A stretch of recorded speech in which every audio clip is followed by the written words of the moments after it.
8 juillet. Actes chapitre 26, verset 1 à 32. Agrippa dit à Paul, tu as la parole, tu peux présenter ta défense. Le Paul étendit la main et présenta ainsi sa défense. Roi Agrippa, je m'estime heureux de pouvoir aujourd'hui me défendre devant toi de toutes les accusations que les Juifs ont portées contre moi, car tu connais parfaitement toutes leurs coutumes et leurs discussions. Veuillez donc, je te prie, m'écouter avec patience. Tous mes compatriotes savent comment j'ai vécu dès ma jeunesse au sein de mon peuple à Jérusalem. Ils me connaissent depuis longtemps et ils peuvent témoigner, s'ils le veulent bien, que j'ai conduit ma vie selon les principes du parti les plus stricts de notre religion, celui des pharisiens. Et maintenant, si je suis traduit en justice, c'est à cause de mon espérance de la promesse de Dieu à nos ancêtres. Nous 12 tribus espérantes voient son accomplissement en aidant leur culte à Dieu nuit et jour. Oui, c'est à cause de cette espérance que je suis mis en accusation par des Juifs au roi. Et pourtant, trouvez-vous incroyable que Dieu puisse ressusciter des morts?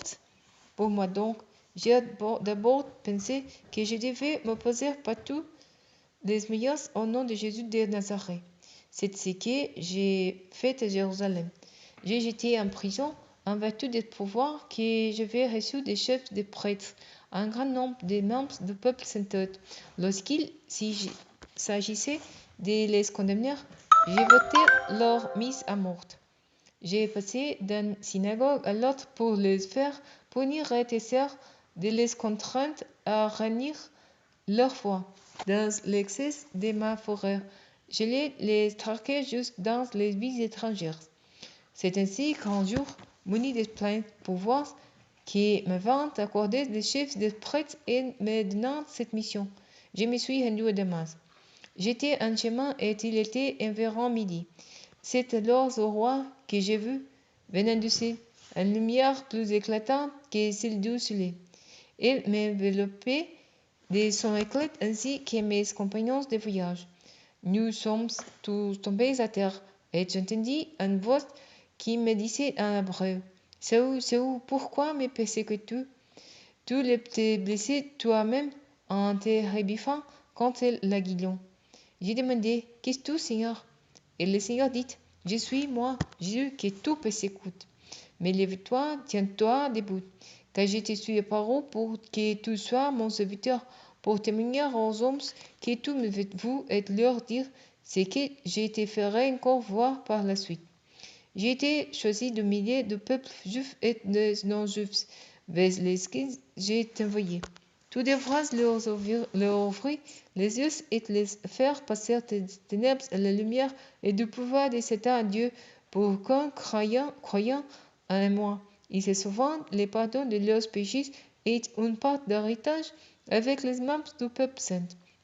Ainsi, ô roi Agrippa, je n'ai pas désobéi à cette vision venue du ciel, mais je me suis adressé d'abord aux habitants de Damas et à ceux de Jérusalem, puis à ceux de toute la Judée et enfin aux non-juifs, et je leur ai annoncé qu'ils devaient changer, se convertir à Dieu et traduire ces changements par des actes. Et c'est pour cette raison que les Juifs se sont emparés de moi de la cour du temple et qu'ils ont essayé de me tuer. Mais j'ai été protégé par Dieu jusqu'à ce jour et je suis donc encore là pour rapporter mon témoignage aux gens d'humble condition comme aux personnages importants. Et ce que je déclare, ce n'est rien d'autre que les événements dont les prophètes et moi ont annoncé l'accomplissement.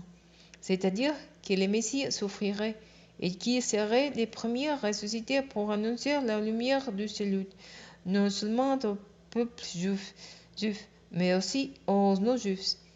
Paul en était dans sa défense quand Festus s'écria, tu es fou, Paul, ton grand savoir te fait perdre la tête. Non, Excellence, répondit Paul, je ne suis pas tout. Tout ce que je dis est vrai et sincère. D'ailleurs, le roi Agrippa est au courant de ces faits et c'est pour cela que je peux lui en parler avec assurance. Encore, les événements ne lui échapper. Je suis sûr que ce n'est pas un secret qui se sont produits. Que tu oses profites, roi Agrippa? Oui, j'ai laissé tout y croire. Alors Agrippa dit à Paul, encore un peu et tu vas me persuader à propos de faire de moi un chrétien. Qui s'en fait de peu ou de beaucoup? Répète Paul. Je priais Dieu que non seulement toi, mais encore tous ceux qui me contentent en cet instant. Vous deveniez, comme je suis moi-même, à l'exception de ces chants. Là-dessus, le roi s'éleva, et les gouverneurs, Bérénice, ainsi que tous ceux qui avaient siégé avec eux l'imitèrent, en se retirant et se disant les uns aux autres, cet homme n'a rien fait qui mérite la mort ou la prison. Et Agrippa dit à Festus, il arrête pour être relâché s'il n'avait pas fait appel à l'empereur.